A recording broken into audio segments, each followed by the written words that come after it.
pada Allah, ingat Allah. Tapi kalau nggak bisa subhanallah, walhamdulillah, wala ilaha illallah, Allahu akbar, ya udah Allah, Allah, Allah, pokoknya ingat Allah.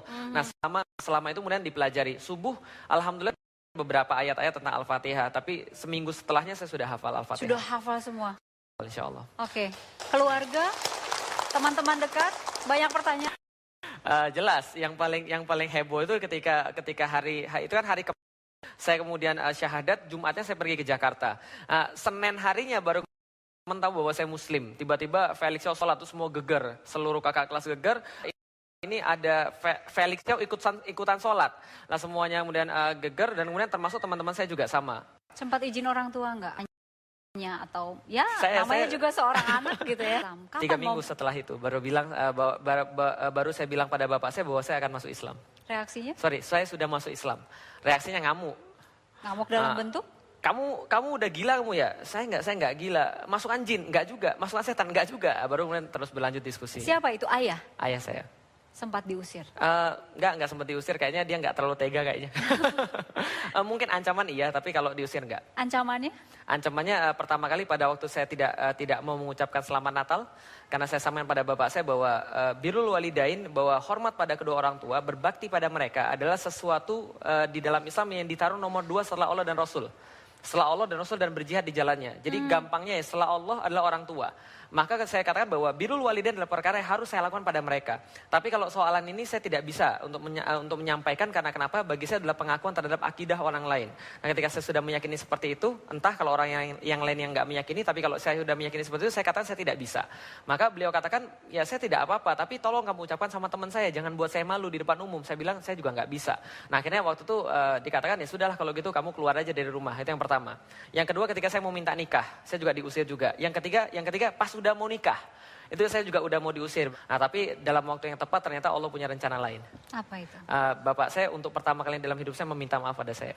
Atas kemudian perlakuan yang mungkin dia pikir adalah perlakuan yang berlebihan. Momennya?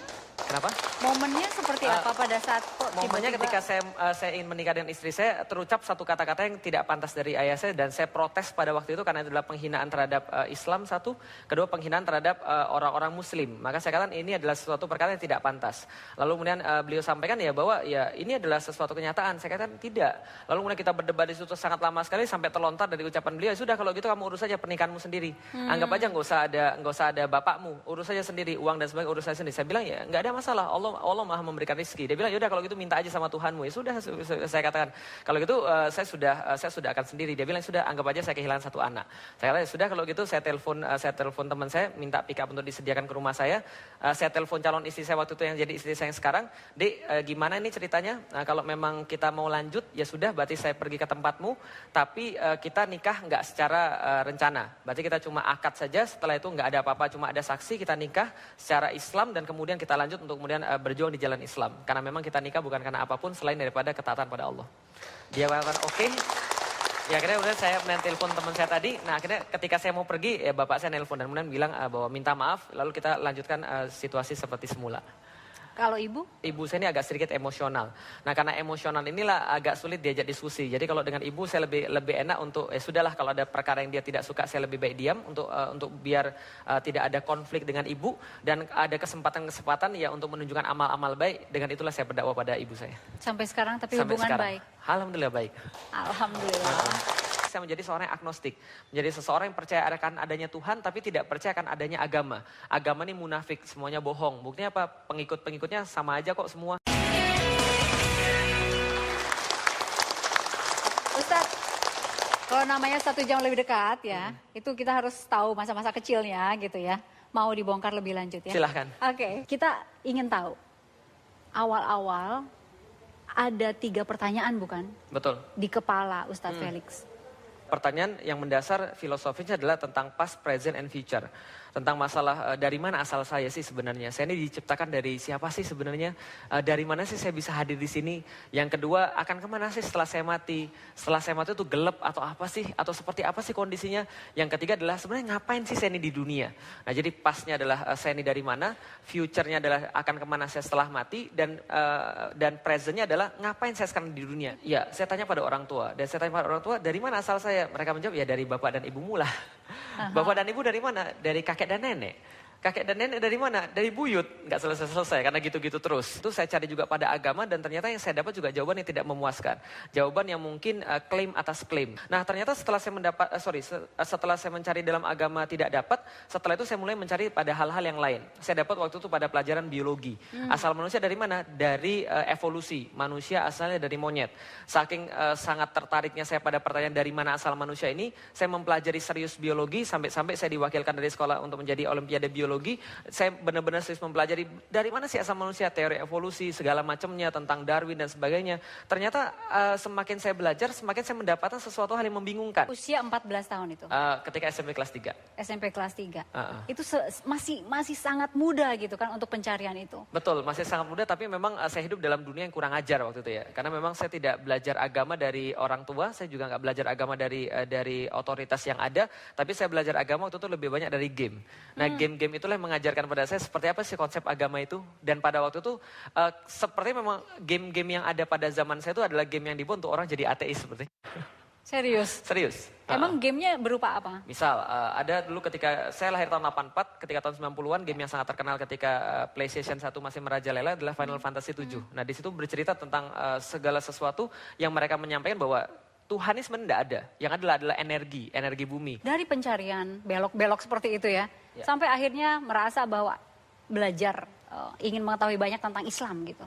Jadi ketika saya SMP kelas 3, saya sempat setelah ateis saya jadi agnostik. Jadi setelah saya kemudian tidak percaya akan Tuhan, jadi seseorang yang percaya akan adanya Tuhan tapi tidak percaya akan adanya agama. Agama ini munafik, semuanya bohong. Buktinya apa? Pengikut-pengikutnya sama aja kok semua. Maka saya hidup 5 tahun kemudian dengan pemikiran bahwa saya tidak perlu agama. Karena kalau cuma untuk baik, ya saya juga bisa baik walaupun tidak usah pakai agama. Yang penting saya mengakui adanya Tuhan, bahwa Tuhan itu pasti ada karena saya tidak bisa menafikan Tuhan setelah saya berpikir. Nah setelah kemudian berlalu semua itu, 5 tahun kemudian saya masuk IPB semester ketiga, waktu itu ada seseorang yang bilang pada saya, Lik, kamu masih ingin tahu tentang Islam, kamu masih mau cari tahu tentang kebenaran? Saya katakan iya. Maka dia bilang, iya kalau gitu coba ketemu aja dengan ustadz saya. Saya bilang enggak deh makasih. Lah kenapa? Ustadz kan membosankan, ngomongnya surga, neraka, pahala, siksa, paling itu aja. Enggak ada ustadz yang benar. Terus kemudian dia bilang enggak, ini ustadz saya beda. Dia orangnya masih muda tapi omongannya penuh dengan hikmah. Saya katakan ya sudahlah, nothing tulus. Kalau saya ketemu dengan ustadznya lantas saya tidak setuju, ya saya juga tinggal meninggalkan saja dia tanpa meyakini. Jadi, dia. Ketemu ustadz juga Malas-malasan. Tapi akhirnya saya ketemu juga dengan ustadz tersebut. Memuaskan? Masya Allah. Assalamualaikum. Nah ini ustadznya ini. Tapi beliau sekarang sudah jauh lebih tua. Iya, jadi dulunya ganteng tapi sekarang lebih gantengan muridnya. Oke, boleh diperkenalkan. Ya, saya perkenalkan adalah Ustadz Fatih Karim. Ustadz Fatih Karim inilah yang tempat saya berdiskusi ketika teman saya namanya Mas Samsul Hadi memperkenalkan beliau pada saya dan kita berdiskusi waktu itu pertama kali di Selasar Aula Al-Huriyah IPB. Beliau sedang mengisi, pada waktu itu saya masih ingat sekali. Pertama kali saya bertemu dengan beliau itu adalah pada satu acara judulnya menepis opini negatif tentang syariat Islam. Jadi Mbak bisa bayangkan bagaimana seorang non-muslim kemudian yang tidak memahami apa-apa ketika sampai ke masjid omongannya tentang potong tangan, rajam dan sebagainya. Dan beliau menyampaikan bahwa ini syariat Islam tidak negatif, syariat Islam itu positif sebenarnya, melindungi orang dan sebagainya. Nah ketika itu selesai itu kita berdiskusi, ternyata Masya Allah, saya melihat ini orang penampilannya pasti seperti ini, pecinya biasa, baju kokonya biasa, celananya biasa, tapi omongannya tentang kehidupan ini sama fasnya dengan omongannya tentang akhirat. Nah saya bilang pada Ustadz Fatih Karim, Kang kalau gitu kita harus lanjutkan kajian kita harus lanjutkan obrolan kita. Beliau katakan, oke baik. Pak Ustadz, ketika datang ya seseorang sipit gitu ya, dan mengaku juga nggak beragama begitu ya. Apa nih dengan cara bicara yang seperti ini, banyak ingin tahu juga gitu. Pusing nggak Pak Ustadz? Iya, bahkan yang mengagetkan adalah saya malam itu, saya ingat malam Jumat ya, kedatangan mahasiswa pakai sendal jepit, kemudian ke kosan saya, gondrong, kemudian ya saya awalnya berpikir bahwa ngapain ngeladenin orang kayak gini gitu. Karena nggak ada gunanya, karena yang saya dengar beliau ateis gitu. Tapi kemudian beliau pertanyaan-pertanyaan pertama itu menggelitik sehingga saya bilang nih orang harus dijelasin dengan dalam. Apa pertanyaan pertama? Pertanyaan pertama, Tuhan itu sebenarnya eksis. Tapi sebenarnya bagaimana kita bisa meyakini bahwa Islam itu benar? Bagaimana Anda bisa menunjukkan Islam itu benar sementara saya melihat realitas Islam itu seperti itu? Kemudian yuk kita masuk kamar saya. Nah jadi akhirnya di kosan saya itu di lantai 1 kita diskusi. Saya masih ingat banget setelah makan kita ngobrol jam 8 sampai jam 5 pagi nggak makan, nggak minum lagi dan nggak ke toilet. Terus? Ngobrol terus. Jam 8 sampai jam 5 pagi Ya. nggak makan, Nggak minum, nggak ke toilet. nggak ke toilet. Betah banget. Iya, lagi seru soalnya. Dan itu lagi panas-panasnya. Dan kita baru Bentuk tersadarkan panas itu seperti apa misalnya? perdebatan pertanyaan. Quran ini benar apa enggak? Kalau memang Quran benar, mana buktinya? Apa yang Anda bisa yakinkan bahwa Quran itu benar? Gitu. Apa betul Muhammad ini menikahi budak? Nah, kayak gitu-gitu. Apa betul Islam Pertanyaan-pertanyaan kritis. memperbolehkan perbudakan? Dan kita bisa Panas membayangkan. dong ya Pak Ustadz. Wah, itu luar biasa. Sampai kita nggak terasa dan kita akhirnya terasa itu, saya masih ingat jam 4 malam itu, udah menjelang subuh, kemudian kita dua terdiam. Dan kemudian saya tanya, lantas gimana? Mau kemudian menerima kebenaran ini atau tidak? Hidup adalah pilihan. Kemudian agak terdiam sejak lama dan terdengar azan, saya ingat saya waktu itu. Kemudian beliau mengulurkan tangannya dan beliau mengatakan, Kang, saya bersahadat. Nah, pada saat bersahadat, Detik itu juga? ya, Subuh itu juga? ya, ketika beliau bersahadat, kemudian saya peluk dan kita bimbing dia bersahadat. Dan ya kita berdua menangis berdua dan subuh itu kemudian saya ajarkan berwudu dan seterusnya.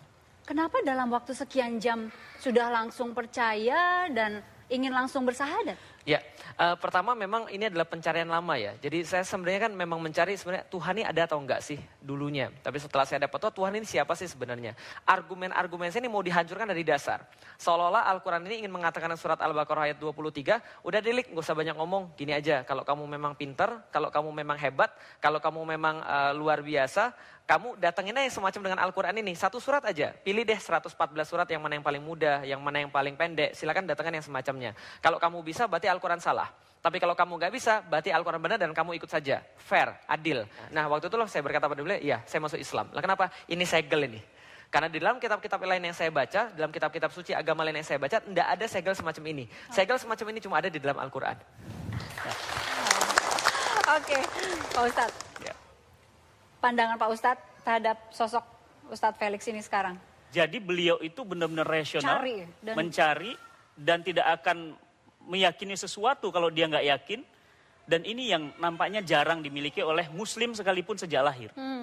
Nah, oleh karena itu ketika dia menemukan Islam, dia seakan-akan menemukan hal baru yang paling monumental dalam hidupnya. Itu sosok Felix yang pertama. Yang kedua, memang luar biasa cerdas. Jadi bayangkan pada saat malam itu saya menjawab pertanyaannya. Dan Allah mudahkan lisan saya untuk melembutkan hatinya. Dan alhamdulillah pada saat itu beliau memilih Islam. Gitu. Tapi sosok itu luar biasa. Baik, Pak Ustadz terima kasih sudah hadir di 1 jam lebih dekat bersama Felix Xiao. Kami kembali saat lagi.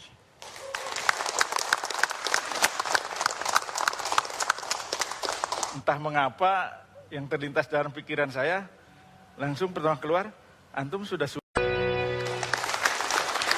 Kami ingin memperlihatkan bagaimana ya Ustadz Felix ini saat memberikan tausiah ya. Salah satunya pernah di TV One ya. Pernah. Berikut ini. Jadi pada hari ini kita berkumpul untuk membahas tentang kepemimpinan. Sesuatu yang memang asing terhadap umat pada zaman sekarang karena umat sudah terlanjur dininabubukan dengan perkara-perkara yang lain sehingga menganggap pemimpin dan kepemimpinan itu di luar bahasan Islam. Betul begitu Ibu sekalian. Karena kita biasa menganggap bahwa urusan politik bukan urusan agama. Urusan kepemimpinan bukan urusan agama. Jauh daripada itu, Islam justru menganggap semua adalah bagian daripada agama. Saya nggak akan masuk ke dalam kontennya. Iya. Tapi saya melihat ada ciri khas sendiri dari Ustadz Felix. Ngomongnya cepat. Itu dia. Jadi pertanyaannya sedikit gitu, jawabannya bisa wah banyak sekali. Saya Emang sering gitu ya. diprotes gara-gara itu, ngomongnya cepat. Itu satu ciri khasnya, Ya, cepat ya. Yang kedua, Sipi ciri khas dong. Ya, ganteng yang ketiga. Ganteng yang ketiga, oke. Dan kemudian, batikan selalu. Iya betul. Kenapa? Pertama-tama saya ingin menyampaikan ya bahwa seorang ustadz itu tidak harus angker. Seolah-olah ada pembatas antara dia dan audiens. Saya tidak ingin ada batas antara saya dan audiens. Bahwa saya sama seperti mereka, sama-sama manusia. Dan saya tidak ingin ada perbedaan antara saya di luar dan saya di panggung. Bahwa saya ketika di panggung ya itulah ketika saya di luar. Itulah ketika saya di rumah, itulah ketika saya dimanapun. Tidak perlu ada kemudian pembatasan segala sesuatu. Wow. Dan satu lagi, Oke. nama juga tetap dipertahankan Felix Xiao gitu. Ya, Felix Xiao. Pertama, itu tidak berhalangan di dalam Islam. Ya. Bahwa ketika kita berbicara tentang nama, hanya beberapa nama yang dilarang oleh Rasulullah Muhammad. Tapi Felix itu diberikan oleh bapak dan ibu saya. Dan saya menghargai mereka. Bahwa ini adalah pemberian mereka, saya berusaha menghargai mereka. Artinya juga dari bahasa Latin, Felix artinya keberuntungan. Itu adalah alasan yang pertama. Yang kedua, lebih marketable, Mbak. Nah, kenapa lebih marketable? Ketika kita lihat spanduk, hadirlah pengajian oleh Muhammad Al-Fatih, oleh biasa aja. Tapi ketika lihat Felix, ya siapa ini? Pengen lihat. Nah, mudah-mudahan ketika dia lihat, dia dengar, dia lebih mengetahui tentang Islam dan mau untuk kemudian sama-sama memperjuangkan Islam. Oke. Di episode ini, 1 jam lebih dekat, Ya. mungkin kita akan banyak flashback ke belakang juga. Ada gambar-gambar, ada artikel yang Ustadz bisa Ya. terangkan ya. Ini dia, ulas posisi pria wanita. Ustadz Twitter diserang dalam tanda kutip di lini masa. Berasa ada serangan itu. Nah, jadi kalau diserang itu adalah sesuatu yang wajar. Jadi ketika kita memang masuk dalam ranah dakwah, kita harus siap untuk kemudian menghadapi apapun juga. Namanya orang yang mencela, namanya orang yang memaki, namanya orang yang memuji, itu adalah sesuatu yang sudah biasa. Dan kita harus siap untuk menghadapi semua itu. Kontroversi memang tidak selalu merugikan, tapi lebih banyak menguntungkan. Karena kenapa? Justru kita terekspos lebih banyak. Dan ketika kita terekspos lebih banyak, kita menyerahkan pada orang-orang untuk menilai kita sendiri seperti apa. Kita lihat artikel lagi ya. Ustadz Felix Xiao dicekal masuk Amerika Serikat. Kemarin tuh ya. Apa rasanya dicekal masuk Amerika? Ngeri-ngeri sedap. Ya, jadi saya berdakwah di Amerika itu sudah sejak tahun lalu. Jadi tahun 2013 saya berjalan di West Coast ya, di pantai barat Amerika, di sekitar 10 kota di Amerika. Kemudian saya mengelilingi kota-kota itu sambil berdakwah. Dan tahun 2014 alhamdulillah mereka minta saya untuk di East Coast untuk menyisir bagian sebelah timur daripada pantai Amerika. Nah, waktu itu saya sudah sampai di Houston, kemudian saya dimasukkan dalam secondary room yang saya pikir adalah sudah biasa gitu kan ya. Karena kenapa? Karena pas pertama kali saya ke Amerika pun saya juga masuk ke secondary room. Tapi saya pikir ini paling cuma 2,5 jam interview biasa, tapi ternyata tidak. Ternyata mereka lebih daripada interview. Nah, setelah kemudian mereka menyampaikan segala sesuatu itu, ternyata saya dicekal dari pelanggaran visa. Jadi mereka menganggap bahwa ketika saya berada di Amerika di tahun lalu, saya dianggap melakukan kerja. Sehingga visa turis itu menjadi batal. Nah, sehingga seluruh visa-visa saya dibatalkan dan saya dipulangkan ke Indonesia. Dan sejak itu nggak pernah nyoba lagi masuk ke sana? Saya di band 5 tahun di Amerika. 5 tahun? Biarin aja ya? Nggak ada masalah. Mungkin ada waktunya, mungkin saya ke sana mungkin untuk penaklukan Amerika kali ya. Wow, keren. Ada gambar berikutnya. Hokkaido ya. Hokkaido, saya berkunjung ke sana juga ketika tahun 2013. Di situ ada guru saya, namanya Ustadz Epi Taufik. Beliau juga menjadi guru pertama saya. Agar Ustadz saya senang ya, menyenangkan Ustadz adalah bagian daripada ibadah. Dan kalau nggak kualat, saya bahaya gitu kan. Nah, jadi bukan terpaksa ya. Jadi saya dengan senang hati pergi ke Hokkaido. Dan akhirnya bertemu. Alhamdulillah akhirnya Setelah bertemu. berapa lama nggak ketemu itu? Mungkin setelah 5 atau 6 atau 7 tahun kali yang nggak ketemu ya. Sekarang udah 7 tahun nggak ketemu. 7 tahun nggak ketemu semenjak Kalau hari sekarang? itu. Masya Allah. Serius 7 tahun? 7 tahun nggak ketemu. Oke, jadi saya ingin tahu, ini Pak Ustadz ini benar nggak transfer dari Pak Ustadz Fatih? Iya. Kemudian? Dari Ustadz Fatih Karim ke Ustadz Epi Taufik. Nah, jadi kalau ini adalah yang tadi good cup, ini bad cupnya.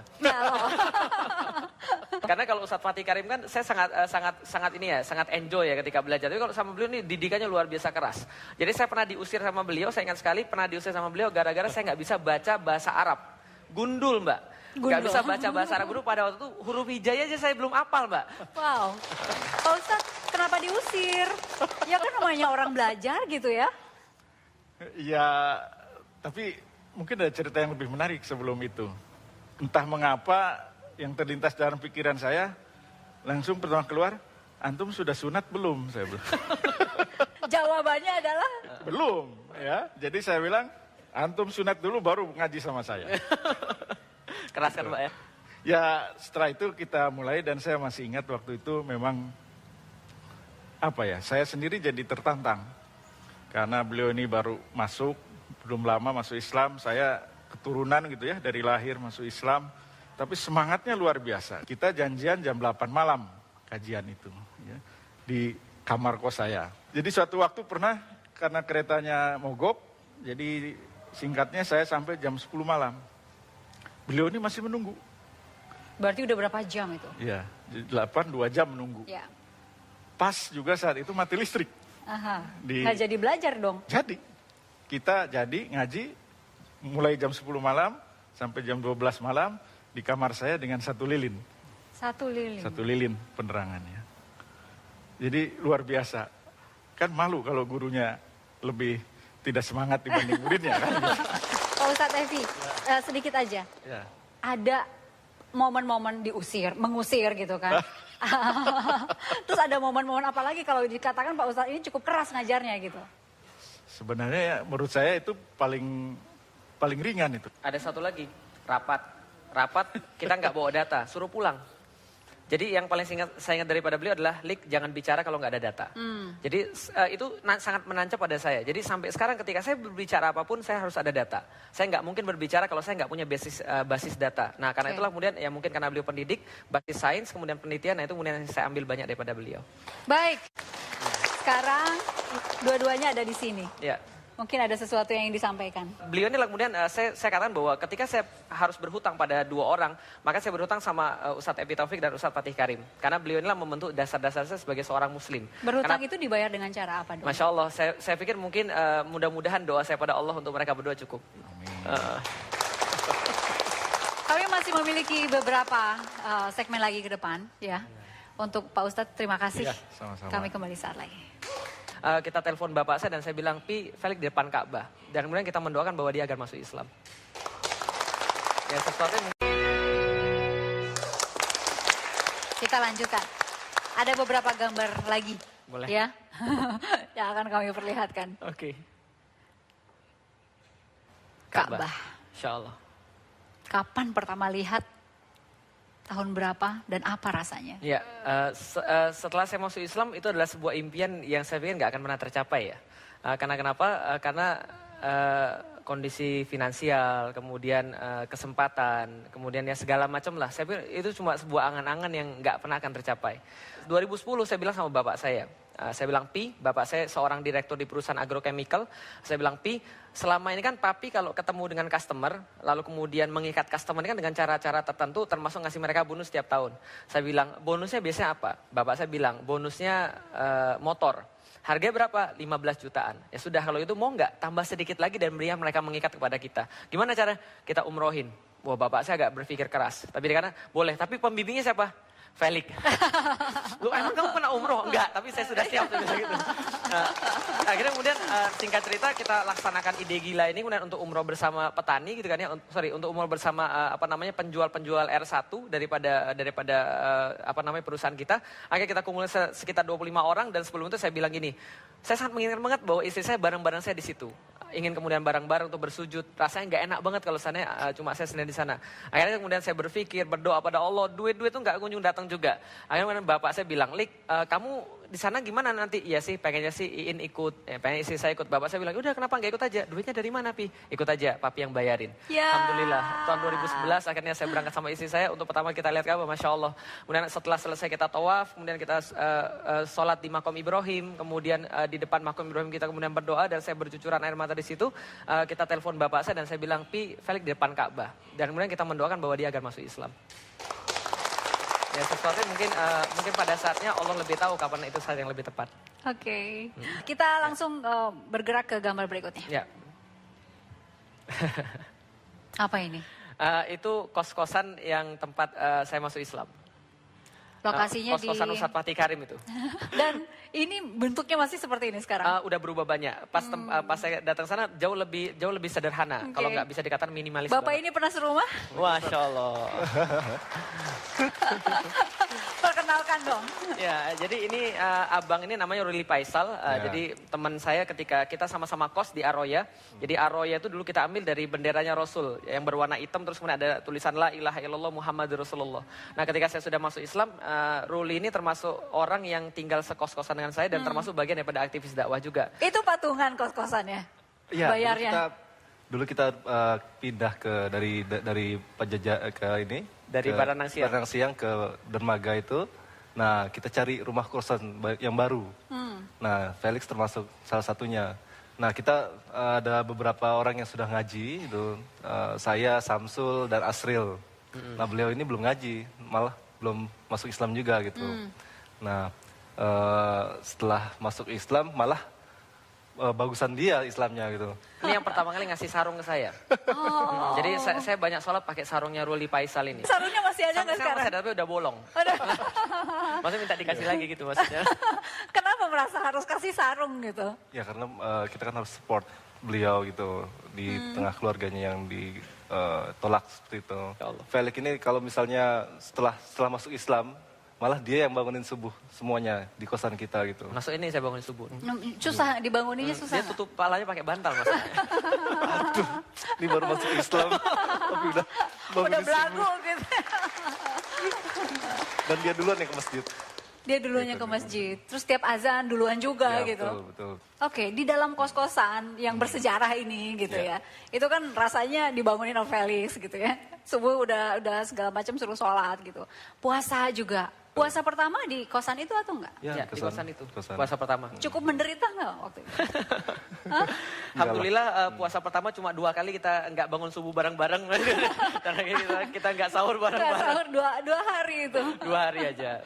Apa rasanya puasa pertama?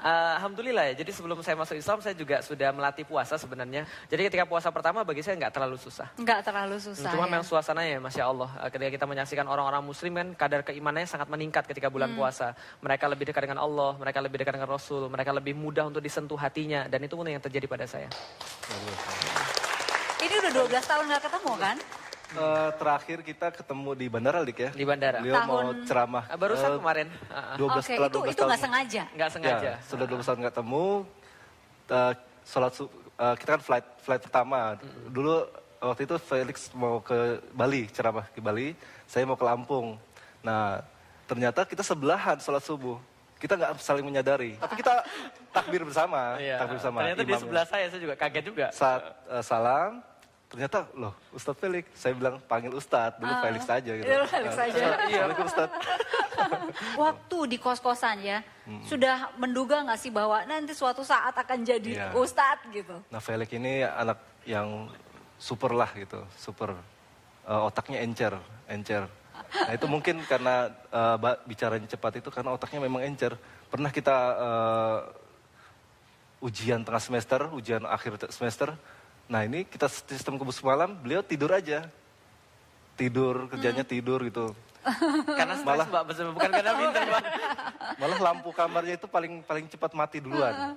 Itu Felix tuh. Sementara Mas Ruli masih Masih belajar ya. semalam kita begadang. sampai jam 11, bahkan Samsul itu sampai di sofa gitu kan, belajar gitu. Beliau tidur.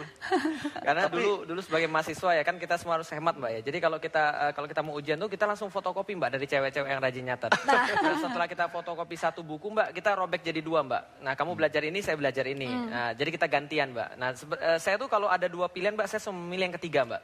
Ya. Jadi kalau ada pilihan antara belajar atau tidur, saya main game aja Mbak. Nah, jadi sebenarnya saya tidur, sebenarnya gelap itu main game dulu. Ya, tapi anehnya nilai dia lebih bagus daripada saya. Oke. Jadi pada saat itu nggak menduga sama sekali akan menjadi seorang ustadz. Ya nggak berduga. Ada diskusi agama lain datang ke kosan kita dengan beberapa orang itu. Beliau baru masuk Islam ikut nimbrung diskusi. Apa yang dia terbatas tentang pengetahuan tentang Islam, dia terus diskusi. Itu bagusnya Felix. Gitu. Yang lain melipir. Lainnya melipir. Oke, ini sahabat, teman lama. Ini kita jeda dulu, silakan ngobrolnya lanjut ya. Kami kembali saat lagi. Beliau mengatakan bahwa beliau membutuhkan sosok istri yang akan mendampingi beliau dalam dakwah gitu kan ya. Jadi selama beliau masih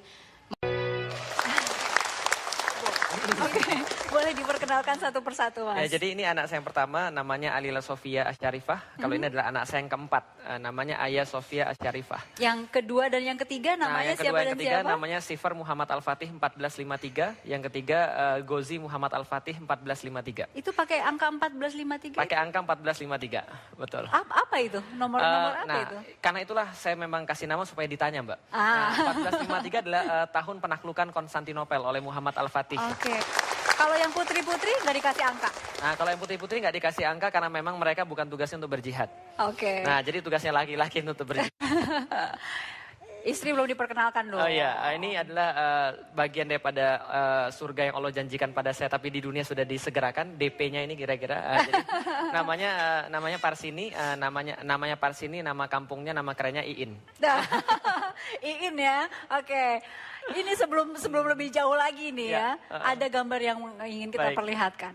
Jadi Ini ada apa dengan sawah dan gadis-gadis nih? iya, jadi saya kan mahasiswa pertanian, Mbak ya. IPB kita lagi praktikum nanam kedelai. Nah, seperti yang kita tahu, kedelai itu harus ditanam di tempat yang basah karena hujan lagi rintik-rintik, dan kalau masuk ke sawah itu kan bisa sampai sini tanahnya, itu bisa sampai kaki betis tanahnya. Nah, saya waktu itu masuk ke praktikum sawah itu dengan misu-misu. Hari Sabtu menggerutu suruh praktikum, ini nggak banget sih, tempatnya becek lagi. Tapi ternyata ketika lagi seperti itu datanglah seorang cewek, dia justru kemudian datang ke dalam sawah itu, dia nggak ngapa-ngapain, maksudnya masuk situ kos kakinya masih dipakai dan jilbabnya masih dipakai, masuk ke dalam sawah. Yang saya lihat, Masya Allah, ini cewek nggak ngelepas kos kaki, jilbabnya tetap dipakai, masuk ke sawah. Saya pikir begini, kalau saya jadi dia itu sudah saya buang tuh kos kakinya habis dari sini. Nggak dipakai lagi ya? Nah tapi saya mikir, wah ini taatnya pada Allah, Masya Allah. Nah berarti ini cocok daripada, jadi ibu daripada anak-anak saya. Wow, langsung tuh. Nah saya kirimkan surat lewat rental komputer. Ini nanti kalau ada cewek yang ngambil, tolong dikasih. Karena waktu itu sangat tidak wajar kalau di IPB ada laki-laki dan perempuan ketemu berdua ngobrol. Sangat tidak wajar. Bahkan ketika satu kelas pun saya sama beliau ketika ketemu lagi di koridor itu sama sekali nggak salam. Mbak, kenapa Mbak nggak mau ngasih selamat atau apa gitu? Memang nggak kenal dan memang ya cuek gitu kan, jadi nggak apa, ibaratnya ya bukan sesuatu yang apa ya tadi dibilang ya apa heboh banget. Saya nggak termasuk yang seperti itu karena memang nggak terlalu begitu kenal dengan sosok beliau waktu itu. Waktu ini ada praktikum kedelai itu merasa diperhatikan? Tidak, belum.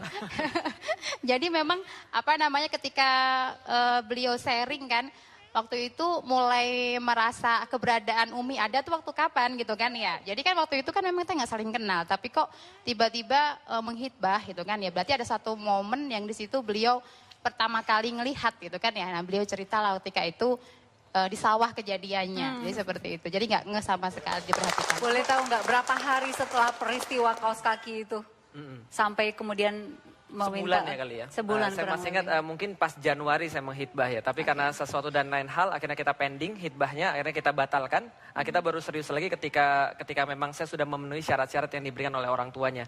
Yaitu dia sudah lulus dan saya secara pribadi juga sudah hampir lulus pada waktu itu. Jadi tahun 2006 baru kita seriusin, dan 2006 bulan Juni kalau saya nggak salah ya. Bulan Juni kita nikah.